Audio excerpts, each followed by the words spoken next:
At the end of the day, don't we all want to be happy? Here are 5 ways to get there. Americans are really into pursuing happiness. What happiness means is different for each individual and may shift over a lifetime. Joy, love, purpose, money, health, freedom, gratitude, friendship, romance, fulfilling work. All of the above, something else entirely. Many have even suggested that, while we may think we know what will make us happy, we are often wrong.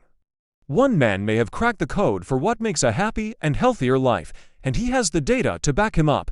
Dr. Robert Waldinger is the director of the Harvard Study of Adult Development, possibly the longest-running longitudinal study on human happiness, which started back in 1938.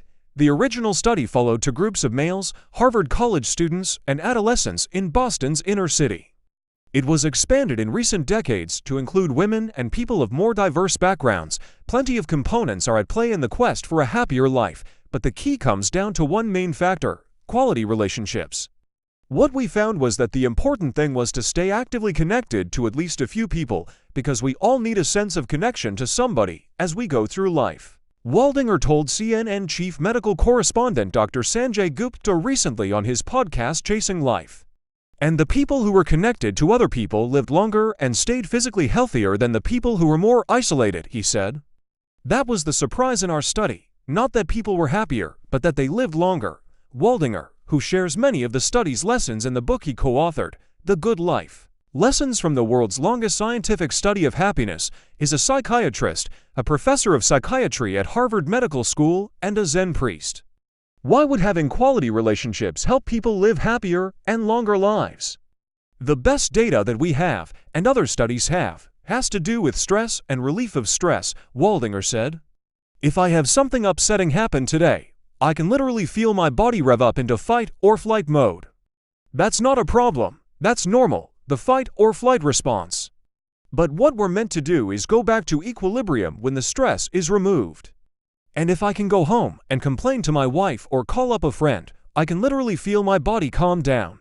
He said neuroscience research suggests that people who are isolated or feel lonely stay in a low-level, fight or flight mode, which means they have higher levels of circulating stress hormones. They have immune systems that don't function as well, so they get infections more easily, he said. And that chronic inflammation breaks down body systems. Additionally, people who are isolated don't have anyone looking out for them, Waldinger said, ensuring they eat well, visit the doctor, and engage in other behaviors that lead to better health. It doesn't mean introverts or people without partners are doomed to short, miserable lives. Having 1 or 2 good friends, someone you can count on, is enough, he added. What can you do to live your happiest life? Waldinger has these 5 tips. Don't neglect the basics. Optimize your physical health. On the one hand, it sounds obvious, but we find that the people in our study who took care of their health lived longer and had more years when they were free of illness as they got older. Waldinger said, it means exercising regularly. It means eating well. It means not becoming obese. It means not abusing alcohol or drugs. It means getting a reasonable amount of sleep, he said. Those things matter a lot. If you don't know where to start, sign up for these newsletters on exercise, eating right, and sleep. Level up your social life. Invest in your personal relationships. Take care of your social fitness, if you will, Waldinger said.